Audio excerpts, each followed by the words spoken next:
Hello and नमस्कार my dear friends. हमने हमारे अगले लेक्चर में पढ़ा था ओव्यूल के बारे में, the structure of the ovule, कि ओव्यूल के स्ट्रक्चर के डिफरेंट पार्ट्स कौन से हैं और उसके फंक्शंस क्या क्या है, उसके बारे में हमने पढ़ा था। आपने देखा है वो वीडियो, तभी ये समझ में आएगा। ठीक है बेटा। फिर उसके डिफरेंट पार्ट के जो फंक्शंस रहते हैं उसके बारे में मैंने आपको डिटेल में बताया था कि कौन सा पार्ट कौन सा फंक्शन परफॉर्म करता है। ठीक है, ओके बेटा। सो इस वीडियो में हम क्या पढ़ने वाले हैं? Development of ovule. ठीक है, मैंने आपको बताया था कि एम्ब्रियो सेक जो ओव्यूल के अंदर रहता है वो क्या है? फीमेल गेमेटोफाइट, और वो फीमेल गेमेट्स प्रोड्यूस करता है। ठीक है। सो अभी हमें क्या पढ़ना है कि फीमेल गेमेट्स प्रोड्यूस कैसे होते हैं, कौन सी प्रोसेस है। जो हमने मेल पार्ट्स में पढ़ा था कि पोलन ग्रेन जो रहता है वो मेल गेमेटोफाइट है और कैसे वो मेल गेमेट्स प्रोड्यूस करता है, उसकी प्रोसेस के बारे में हमने पढ़ा था। याद है आपको कि वेजिटेटिव सेल फॉर्म होता है, जनरेटिव सेल फॉर्म होता है, फिर generative cell male gametes form करते हैं। वो जो प्रोसेस थी वो मेल पार्ट्स के लिए थी। सो अभी हम किसके बारे में बात करने वाले हैं? Female gametophyte, that is embryo sac. लेकिन वो कहाँ पे प्रेजेंट है बेटा? ओव्यूल के अंदर। ठीक है। So first of all we have to study the development of ovule. Then हम क्या पढ़ेंगे कि ओव्यूल के अंदर एम्ब्रियो सेक कैसे बनता है और एम्ब्रियो सेक के अंदर एक सेल का जनरेशन कैसे हो रहा है। ठीक है। So without wasting much time we are starting. Okay. So आप यहाँ पे फिगर में देख सकते हो कि यहाँ पे मैंने कुछ डायग्राम्स ड्रॉ करके रखे है ना। सो आप यहाँ पे देखो कि ये जो स्ट्रक्चर मैंने बनाया है यहाँ पे, ये किसका स्ट्रक्चर है? Primary ovule formation. ठीक है, अभी प्राइमरी ओव्यूल का फॉर्मेशन स्टार्ट हुआ है। ठीक है। सो तभी क्या होगा कि उसके अंदर जो सेल्स रहते हैं जो कि जनरली न्यूसेलस के सेल्स होते हैं। ठीक है, किसके सेल्स होते हैं बेटा? न्यूसेलस के सेल्स रहते हैं। उसके जो सेल्स हैं वो यहाँ पे बीच में प्रेजेंट होंगे। उसे इस सेल्स को हम बोल सकते हैं हाइपोडर्मल सेल्स।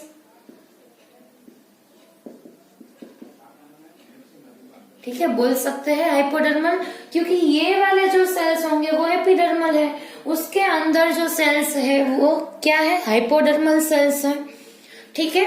सो ये वाले जो हाइपोडर्मल सेल्स बीच में रहते हैं वो फर्दर डिफ्रेंशिएट होके क्या बना लेंगे? आर्कीस्पोरियल सेल्स। ठीक है, हमारे जो इसके देवता है, जो भगवान है, जो सब कुछ बनाते हैं, वो वाले सेल्स। ठीक है, क्योंकि ये मेल पार्ट्स में भी थे। मालूम है आपको कि मेल पार्ट्स में स्पोरेंजियम किसने बनाया था? आर्कीस्पोरल सेल्स ने बनाया था। यहाँ पे ओव्यूल कौन बनाएगा? आर्कीस्पोरल सेल्स बनाएंगे। ठीक है, इसीलिए ऐसा बोल रही हूँ कि यहाँ पे जो हाइपोडर्मल सेल्स रहते हैं वो फर्दर डिफ्रेंशिएट होके क्या बना लेंगे बेटा? आर्कीस्पोरियल सेल्स बना लेंगे। ठीक है, इतना क्लियर हुआ। अभी देखो यहाँ पे कि ये जो आर्कीस्पोरियल सेल बना वो क्या करेगा? उसके पास कौन सी कैपेसिटी है बेटा कि वो डिवाइड होके किसी भी तरह के सेल्स बना सकते हैं। याद है आपको? अच्छा, वेरी गुड। सो यहाँ पे जो आर्कीस्पोरियल सेल्स है, ये वाले इस फिगर में यहाँ पे बीच में मैंने जो सेल दिखाया है वो आर्कीस्पोरियल सेल है। वो क्या करेगा? फर्दर डिवाइड होगा bye the process of mitosis and not meiosis. उतना तो मालूम होना चाहिए कि अगर हम बेटा कोई भी बॉडी के पार्ट्स या तो कोई भी स्ट्रक्चर के पार्ट्स बना रहे हो तो कौन सी प्रोसेस होगी? माइटोसिस की प्रोसेस होगी। लेकिन जब हम गेमेट्स फॉर्म कर रहे होते हैं किसी भी मदर सेल्स में से, तब कौन सी प्रोसेस होगी? मियोसिस की प्रोसेस होगी। उतना तो अभी आपको मालूम है। ठीक है, आप समझ सकते हो उतना तो। ओके, सो यहाँ पे जो आर्किस्पोरियल सेल्स है वो डिवाइड कर जाएंगे bye the process of mitosis and further क्या फॉर्म करेंगे, outer primary wall and inner sporogenous tissue. यहाँ पे क्या आएगा बेटा, इनर स्पोरोजीनियस टिश्यू। ठीक है, ये जो आर्किस्पोरियल सेल्स है वो डिवाइड करेंगे और डिवाइड करके क्या बना लेंगे, इनर साइड में स्पोरोजीनियस टिश्यू। ठीक है, वो तो आपको याद रख ही लेना है कि आर्किस्पोरियल सेल्स इनर साइड में डिवाइड होके स्पोरोजीनियस टिश्यू फॉर्म करता है, मेल की बात हो तो भी और फीमेल में भी। ठीक है, इतना क्लियर हुआ बेटा, वेरी गुड। चलो फिर आगे बढ़ते हैं कि आर्किस्पोरियल सेल्स जो रहते हैं वो माइटोसिस की प्रोसेस से डिवाइड होके inner side sporogenous tissue form कर लेते हैं। ठीक है, सो अभी क्या होगा कि ये जो स्पोरोजीनियस टिश्यू फॉर्म हुई वो फर्दर डेवलपमेंट के टाइम पे क्या करेगी, फिर डिवाइड करेगी। इसके जो सेल्स है वो फिर से डिवाइड कर लेंगे by the process of mitosis. Very good. So ये जो इनर स्पोरोजीनियस टिश्यू है वो फर्दर डिवाइड करेगी माइटोसिस के प्रोसेस के थ्रू और क्या बना लेंगी, माइक्रोस्पोर मदर सेल। ऐसा लिखा है मैंने, नहीं, वेरी गुड। क्या लिखा है, मेगास्पोर मदर सेल। क्यों, क्योंकि माइक्रोस्पोर मदर सेल किस में आए थे, मेल पार्ट में। ठीक है, यहाँ पे कंफ्यूज नहीं होना है कि माइक्रोस्पोर, गलती से नहीं लिख देना है। क्या लिखा है, मेगास्पोर मदर सेल। ठीक है, सो ये जो इनर स्पोरोजीनियस टिश्यू है वो फर्दर डिफरेंशिएट होगी डेवलपमेंट के टाइम पे और माइटोसिस की प्रोसेस से डिवाइड होके क्या बना लेंगी, मेगास्पोर मदर सेल। ठीक है, ओके, वेरी गुड। अभी क्या होगा, मदर सेल आए इसीलिए आंख बंद करके लिख लो कि कौन सी प्रोसेस होगी, मियोसिस की। ठीक है, सो मियोसिस की प्रोसेस से डिवाइड करके क्या बना लेंगे, 4 मेगास्पोर्स। इतना क्लियर हुआ बेटा, कितने मेगास्पोर्स जनरेट हुए, 4। और वो भी कैसे, हेप्लॉइड, हेप्लॉइड ही होंगे ना क्योंकि मियोसिस की प्रोसेस हो रही है। ठीक है, ये 2n है ये मेगास्पोर मदर सेल, लेकिन जो फॉर्म होते हैं मेगास्पोर वो कैसे है, हेप्लॉइड है। कितने जनरेट हो गए, 4। इतना क्लियर हुआ बेटा। ये तो हमने स्पोरोजीनियस टिश्यू की बात की, लेकिन आउटर साइड क्या हो रहा है, प्राइमरी वॉल जनरेट हुई, फिर इसमें से क्या जनरेट होंगे, आउटर इंटीग्यूमेंट, इनर इंटीग्यूमेंट और न्यूसेलस का थोड़ा सा पार्ट। ठीक है बेटा, ओके। सो ये आउटर प्राइमरी वॉल बना लेंगे, उसमें क्या रहेगा, आउटर इंटीग्यूमेंट, इनर इंटीग्यूमेंट। इतना क्लियर हो रहा है बेटा, ठीक है। अभी इस फिगर में आप देख सकते हो कि फ्यूनिक्यूलस का फॉर्मेशन हो चुका है, आउटर इंटीग्यूमेंट फॉर्म हो गया है, इनर इंटीग्यूमेंट भी जनरेट हो गया है। इतना क्लियर है, फिर मैं आगे बताती हूँ आपको। Okay, very good. यहाँ पे आप फिगर में देख सकते हो कि क्या हुआ, इनर साइड पे जो आर्किस्पोरियल सेल्स है वो डिवाइड कर रहे हैं। ठीक है, यहाँ पे आप देख सकते हो कि आर्किस्पोरियल सेल है वो फर्दर डिवाइड करेंगे, जो कि मैंने आपको ऑलरेडी बता दिया है। ठीक है, फिर ये जो आर्किस्पोरियल सेल है उसने आउटर साइड इंटीग्यूमेंट्स तो फॉर्म कर दिए, लेकिन इनर साइड क्या होगा, मेगास्पोर मदर सेल में से 4 मेगास्पोर्स बनेंगे। ठीक है, उतना क्लियर है। अभी एक बात ध्यान से सुनो कि ये जो 4 मेगास्पोर्स है उसमें से 3 मेगास्पोर्स विल डीजनरेट और क्या करेगा, ओनली 1 मेगास्पोर विल सर्वाइव। ठीक है, क्या बोला मैंने, माइक्रोस्पोर्स के जैसा नहीं है बेटा कि चारों के चारों सर्वाइव कर जाते हैं। यहाँ पे क्या हो रहा है कि 3 मेगास्पोर्स आर डिस्ट्रॉयड। ठीक है बेटा, कि 3 मेगास्पोर्स उसमें से डिस्ट्रॉय हो जाएंगे, डीजनरेट हो जाएंगे और ओनली 1 विल सर्वाइव। इतना क्लियर हो रहा है, ठीक है। सो यहाँ पे मैंने लिखा है DM, यानी डीजनरेटिव मेगास्पोर्स, जो कि डीजनरेट हो जाएंगे और एक ही बचेगा दैट इज फंक्शनल मेगास्पोर। इसके ऊपर आ गया अभी फंक्शनल मेगास्पोर। ठीक है बेटा। सो यहाँ पे मैंने लिखा है 3 क्या कर जाएंगे, डीजनरेट हो जाएंगे। उतना क्लियर है। अब भी हमारे पास सिर्फ एक ही मेगास्पोर बचा है और हमें आगे की प्रोसेस इसके साथ ही करनी है। ठीक है, क्योंकि 3 तो डीजनरेट हो गए, हमारे पास इंटीग्यूमेंट्स भी बन गया है, न्यूसेलस भी है, फ्यूनिक्यूलस भी है। ठीक है, लेकिन अभी क्या बनाना बाकी है बेटा, एम्ब्रियोसेक जनरेट करना बाकी रहता है। ठीक है, सो अभी हम क्या करेंगे, ये एक जो मेगास्पोर है दैट इज फंक्शनल मेगास्पोर, उसको लेके हम क्या बना लेंगे, हमारे एम्ब्रियोसेक। ठीक है, चलो वो भी देख लेते हैं। सो मैंने आपको क्या बताया बेटा अभी, कि जो 4 मेगास्पोर्स बने उसमें से out of this 4 3 will degenerate, वो डीजनरेट हो जाएंगे, और only 1 will survive that is functional megaspore. इतना मैंने आपको अभी बताया। ठीक है, और वो कहाँ पे दिया है बेटा, आपकी टेक्स्ट बुक में जो ए फिगर है उसमें आप देख सकते हो, यहाँ पे दिया है। ठीक है, कि इस फिगर में आप देख लो कि मेगास्पोर मदर सेल जो है वो डिवाइड करके megaspore dyad and then megaspore tetrad form कर रहा है। ठीक है, 4 मेगास्पोर्स यहाँ पे जनरेट हुए, लेकिन out of this 4 megaspores 3 will degenerate, only 1 will survive. अभी यहाँ पे एक ही मेगास्पोर सर्वाइव करेगा, फिर उसमें आगे जाके क्या हो रहा है वो अभी हमें पढ़ना है। ठीक है, यहाँ पे 3 विल डीजनरेट। अभी क्या होगा कि जो ये एक मेगास्पोर बचा उसके साथ उसे क्या बोलेंगे, फंक्शनल मेगास्पोर। अभी क्या होगा, इसमें आगे डिवीजन होगा। कौन सा डिवीजन होगा, माइटोसिस या मियोसिस? मियोसिस तो हो ही नहीं सकता क्योंकि हैप्लॉइड कंडीशन में है, वो आपको याद रखना है। Haploid functional megaspore. ठीक है, एक ही है। अभी क्या होगा कि ये डिवाइड कर जाएगा।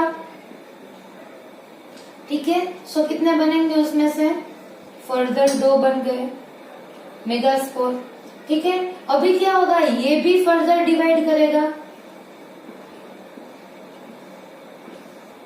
और ये भी कर देगा। कितने बन गए, 4 बन गए। ठीक है, फिर अभी आगे क्या होगा, ये वाले जो है वो भी डिवाइड कर देंगे।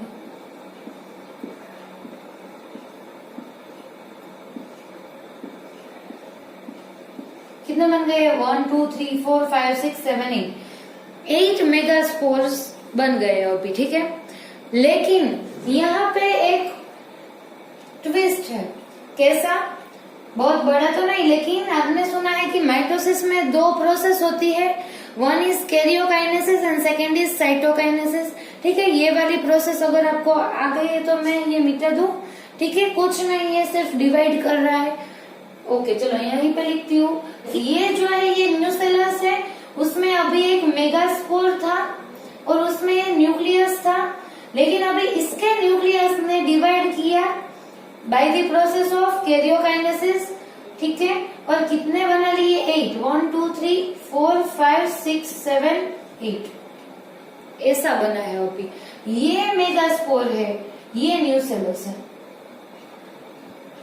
कितना क्लियर हो रहा है बेटा, मेगास्पोर का जो न्यूक्लियस था वो कैरियोकाइनेसिस की प्रोसेस से डिवाइड हुआ और उसने अभी 8 न्यूक्लिएट स्ट्रक्चर फॉर्म कर दिया है। कितने न्यूक्लियस है अभी, 8 न्यूक्लिएट।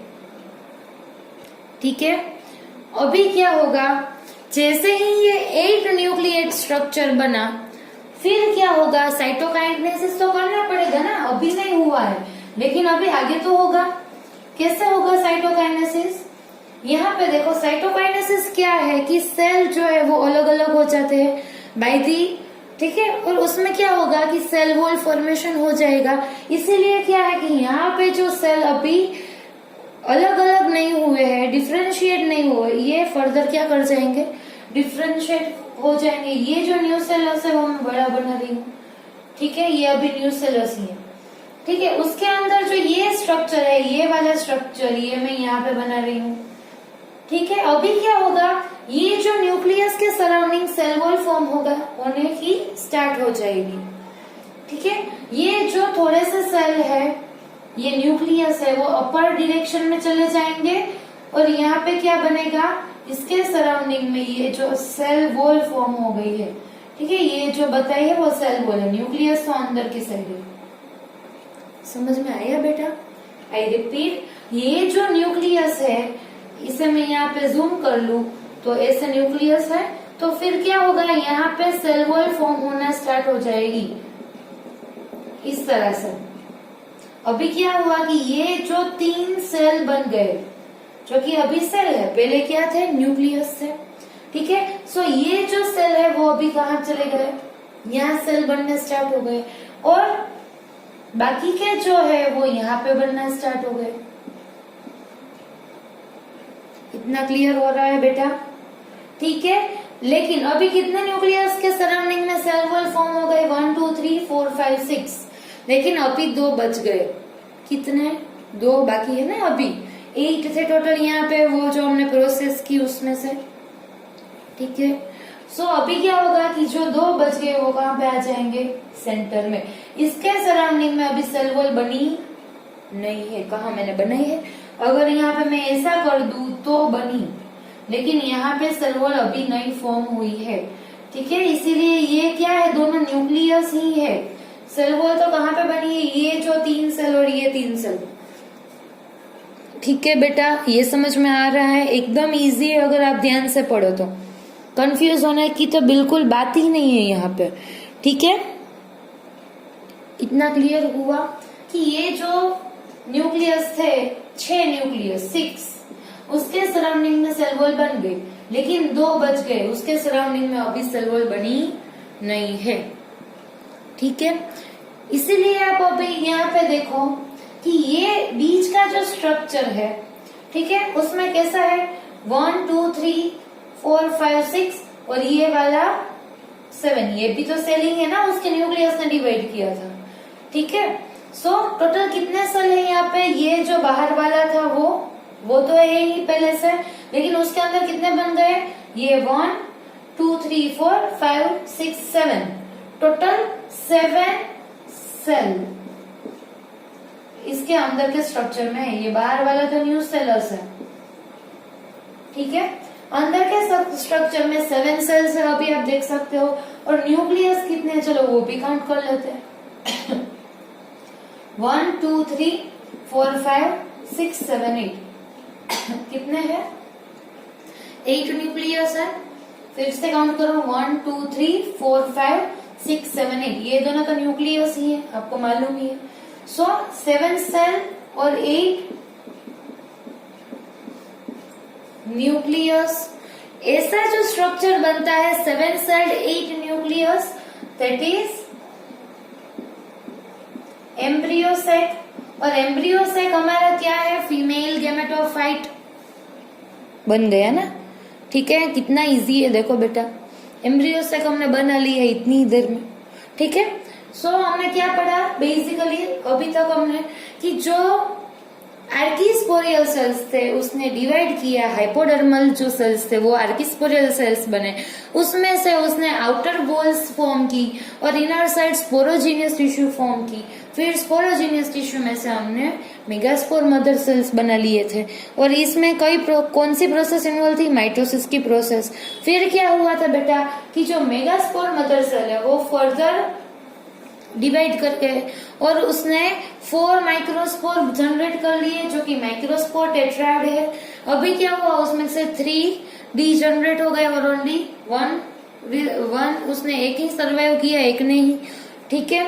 फिर क्या हुआ, जो एक ने सर्वाइव किया वो ही हमारे लिए काफी था, जिससे हमने क्या नाम दिया, फंक्शनल मेगास्पोर, ठीक है। फिर ये जो फंक्शनल मेगास्पोर था उसके न्यूक्लियस ने डिवाइड करना स्टार्ट किया, जिसको हम क्या बोलते हैं, कैरियोकाइनेसिस, ठीक है। फिर ये उसने डिवाइड करना स्टार्ट किया, ठीक है, आप माइटोसिस भी बोल सकते हो, लेकिन अभी साइटोकाइनेसिस नहीं हुआ है। ठीक है, फिर ये जो न्यूक्लियस है वो डिवाइड कर गया। फिर आगे जाके उसने क्या बना लिया, 7 सेल स्ट्रक्चर, और जिसमें 8 न्यूक्लियस प्रेजेंट थे। ठीक है, जिस स्ट्रक्चर को हम क्या बोलते हैं, एम्ब्रियो सेक, जो कि हमारा क्या है, फीमेल गेमेटोफाइट। इतना क्लियर हुआ? ओके, अभी ये जो फीमेल गेमेटोफाइट है उसके अंदर कई सारे सेल्स प्रेजेंट हैं। उसके नाम और फंक्शन मैंने आपको बताया था कि जब हम इसका डेवलपमेंट पढ़ेंगे तब मैं आपको बताऊंगी। चलो, तो फिर उसका वक्त आ गया है, चलो मैं आपको बता देती हूँ। ओके बेटा, सो यहाँ पे आप देख सकते हो कि पूरे के पूरे एम्ब्रियो से फॉर्म हो गया है। इसकी हमने प्रोसेस भी देख ली कि एम्ब्रियो से कैसे बना था। एक सिंगल मेगास्पोर जो था वो डिवाइड करके पूरा का पूरा एम्ब्रियो सेल का स्ट्रक्चर बना लिया। ठीक है, आप देख सकते हो कि only 1 megaspore will generate a complete female gametophyte structure, that is embryo cell. ठीक है, सो ऐसी जो प्रोसेस रहती है जिसमें only 1 cell will form the complete structure, यानी कि जो सिंगल सेल है वो ही कंप्लीट फीमेल गेमेटोफाइट बना लेता है। सो ऐसे डेवलपमेंट को क्या बोलते हैं, मोनोस्पोरिक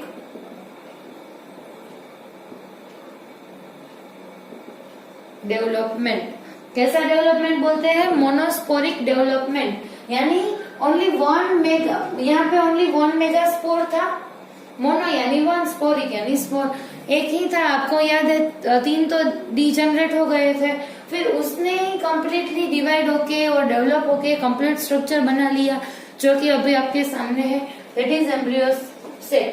सो ये टर्म भी आपको याद रखना है, दैट इज मोनोस्पोरिक डेवलपमेंट। इतना क्लियर हुआ बेटा? ओके, अभी आप देख सकते हो कि यहाँ पे जो 3 सेल्स है दैट आर एंटीपोडल सेल्स, और ये कौन सा एंड है बेटा, चालाजा एंड। कौन सा एंड है, चालाजाल एंड। ठीक है, और नीचे कौन सा एंड होगा, माइक्रोपाइलर एंड। ठीक है, ऊपर चालाजाल एंड है, नीचे क्या होगा, माइक्रोपाइलर एंड है। ठीक है, उतना क्लियर है? सो यहाँ पे जो चालाजाल एंड है वहां जो 3 सेल्स जनरेट हुए अभी हमने किए इस फिगर में, वो कौन से है, एंटीपोडल सेल्स। ठीक है, फिर बीच में जो 2 न्यूक्लियस थे उसे हम क्या बोलते हैं, पोलर न्यूक्लियाई। और यहाँ पे जो 3 सेल्स बनाए थे उसका स्ट्रक्चर ऐसा कुछ है, जो कि आपकी टेक्स्ट बुक में भी दिया है। ठीक है बेटा? सो ये जो 2 सेल्स है वो क्या है, सिनर्जिड्स है, और यहाँ पे जो एक सेल है दैट इज एग सेल। इतना क्लियर हुआ? 3 antipodal cells, 2 polar nuclei, 2 synergids और एक egg cell, that is female gamete. हमारा फीमेल गेमेट कौन सा है, एग सेल। इतना क्लियर है बेटा? Very good. अभी क्या करेंगे हम, सारे के सारे सेल्स के फंक्शंस के बारे में मैं आपको बताऊंगी, जो कि मैंने आपको बोला था। ठीक है, सो ये जो एंटीपोडल सेल्स है उसका क्या फंक्शन है, जब आफ्टर द फर्टिलाइजेशन, जब एंडोस्पर्म का डेवलपमेंट हो रहा है, ठीक है, एम्ब्रियो और एंडोस्पर्म जो बन रहा है उसके डेवलपमेंट में न्यूट्रिएंट्स चाहिए। ठीक है, सो उसको न्यूट्रिएंट्स कौन प्रोवाइड करता है, एंटीपोडल सेल्स। क्या बोला मैंने कि यहाँ पे जब एंडोस्पर्म का डेवलपमेंट होगा, ठीक है, मेजोरिटी इसका रोल किसके डेवलपमेंट में है, एंडोस्पर्म के डेवलपमेंट में। इसने जो फूड रिजर्व किया है वो यूटिलाइज हो जाएगा किसमें, एंडोस्पर्म के डेवलपमेंट में। ठीक है बेटा? ओके, और इसका फंक्शन क्या है, ये न्यूट्रिएंट्स प्रोवाइड करता है। इतना क्लियर हुआ? ठीक है, अभी हम किसके बारे में बात करेंगे, पोलर न्यूक्लियाई। ओके, क्या होगा कि यहाँ से जब मेल गैमेट्स की एंट्री होगी, तब मैंने आपको बताया था कि यहाँ पे माइक्रोपाइलर एंड है यहाँ पे, सो इंडिगमेंट्स आर एब्सेंट हियर। सो यहाँ से क्या होगा कि पोलर ट्यूब की एंट्री होगी, यानी कि 2 मेल गैमेट्स यहाँ से एंटर हो जाएंगे। ठीक है, कितने थे, 2 थे, जनरेटिव सेल ने डिवाइड करके दो मेल गेमेट्स फॉर्म किए थे, वो जो दो मेल गेमेट्स है वो यहाँ से एंटर कर जाएंगे। इतना आ रहा है समझ में? कंफ्यूज मत होना। यहाँ से पोलन ट्यूब जब एंटर होगी उसकी बात कर रही हूँ कि माइक्रोपाइलर एंड जो ओव्यूल में रहता है वो यहाँ पे है, ये तो चालाजल एंड लिखा है, ठीक है। सो यहाँ से मेल गेमेट्स एंटर होंगे कि नहीं होंगे, ठीक है। सो यहाँ से जो मेल गेमेट्स एंटर होते हैं उसमें से एक मेल गेमेट किसके साथ फ्यूज हो रहा है? पोलर न्यूक्लियाई के साथ, ठीक है। इसके साथ फ्यूज हो जाएगा, ये मेल गेमेट है, ठीक है। सो ये फ्यूज होके क्या बना लेगा? प्राइमरी एंडोस्पर्म न्यूक्लियस, जो कि 3N होंगे। मैं आपको इसके बारे में अभी आगे भी बताऊंगी कि ये जो प्राइमरी एंडोस्पर्म न्यूक्लियस है वो 3N है, वो फर्दर डेवलप होके एंडोस्पर्म बना लेगा, ठीक है। क्या बना लेगा? एंडोस्पर्म बनाएगा। आई रिपीट, यहाँ से जो मेल गेमेट एंटर हुआ उसमें से एक मेल गेमेट, दो है, उसमें से एक मेल गेमेट पोलर न्यूक्लियाई के साथ फ्यूज होके प्राइमरी एंडोस्पर्म न्यूक्लियस जनरेट करेगा, और ये जो प्राइमरी एंडोस्पर्म न्यूक्लियस है वो फर्दर आगे जाके क्या बना लेगा? एंडोस्पर्म, ठीक है। सो इसके जो डेवलपमेंट में ये एंटीपोडल सेल्स यूटिलाइज होते हैं। अभी आया समझ में? इसमें आपको दोनों का फंक्शन मालूम होगा, एंटीपोडल सेल्स का और पोलर न्यूक्लियाई का भी। पोलर न्यूक्लियाई का क्या फंक्शन है? वो फर्दर एंडोस्पर्म बना लेगा। इतना क्लियर बेटा? Okay, very good. अभी यहाँ इसकी बारी है सिनर्जिड्स और एक सेल की, ठीक है। यहाँ से जो मेल गेमेट एंटर होते हैं उसको कोई गाइड करने वाला भी चाहिए, ठीक है। अगर आप कहीं पे जाओ तो आप किसी नए एरिया में एंटर हो रहे हो, फिर आपको मालूम ही नहीं, तो आप कहाँ पे जाओगे? आपको आपकी डेस्टिनेशन नहीं मिलेगी, ठीक है। उसके लिए आप एक गाइड रखते हो जनरली। तो यहाँ पे क्या होगा? मेल गेमेट्स यहाँ से एंटर करेंगे तो उसके लिए भी उससे गाइड करने वाला कोई चाहिए, ठीक है। सो यहाँ पे जो दो सेल्स रहते हैं दैट आर सिनर्जिड्स, सो उसके अंदर एक फिलीफॉर्म एपरेटस प्रेजेंट रहते हैं जो कि क्या करेंगे? यहाँ से जो मेल गेमेट एंटर होते हैं उसको गाइड करते हैं कि उसे फर्दर किस ओर जाना है, कैसे एक सेल्स के साथ फ्यूज होना है, ठीक है। डिटेल में डबल फर्टिलाइजेशन की जो इवेंट आएगी फर्दर पढ़ने में उसमें पढ़ेंगे, ठीक है। अभी आपको क्या याद रखना है कि ये जो फिलीफॉर्म एपरेटस है वो मेल गेमेट्स को गाइड करेंगे कि उसको किस ओर जाना है, और फर्दर वो एक सेल और पोलर न्यूक्लियाई के साथ फ्यूज कर जाएंगे। इतना क्लियर हो रहा है बेटा? ओके।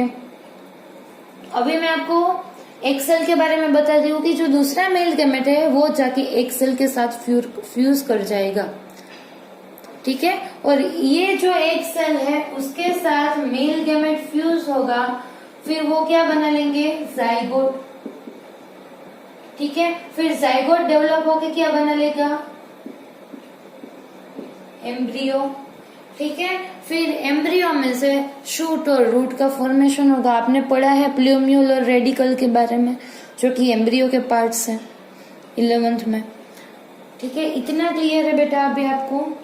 ओके। सो आज हमने ओव्यूल डेवलपमेंट के बारे में पढ़ा, फिर एम्ब्रियो से के सारे सेल्स कैसे बनते हैं, ये जो 7 सेल्ड 8 न्यूक्लियस का स्ट्रक्चर है वो कैसे जनरेट हो रहा है, इसके बारे में पढ़ा, ठीक है। अभी हम नेक्स्ट लेक्चर में क्या पढ़ने वाले हैं कि ओव्यूल की अरेंजमेंट भी ओवेरी में डिफरेंट टाइप्स की होती है, ठीक है। सो वो जो पोर्शन है वो हम नेक्स्ट लेक्चर में पढ़ेंगे, और उसके बाद हम पढ़ने वाले हैं पोलन पिस्टिल इंटरेक्शन, ठीक है बेटा। फिर हम पोलिनेशन के बारे में पढ़ेंगे क्योंकि वो छोटा सा ही टॉपिक है, पोलन पिस्टिल इंटरेक्शन, और बहुत ही इंटरेस्टिंग है। सो उसके बारे में पढ़ लेंगे, ठीक है। अभी आपको इस वीडियो में कोई भी क्वेरी हो आप मुझे बता सकते हो। आज तो मैंने आपको एक भी क्वेश्चन नहीं दिया है, कोई बात नहीं, कल दे दूंगी, ठीक है। और अगर आपको ये वीडियो अच्छा लगता है तो लाइक, शेयर और सब्सक्राइब, ठीक है बेटा। Okay, thank you so much for watching this video.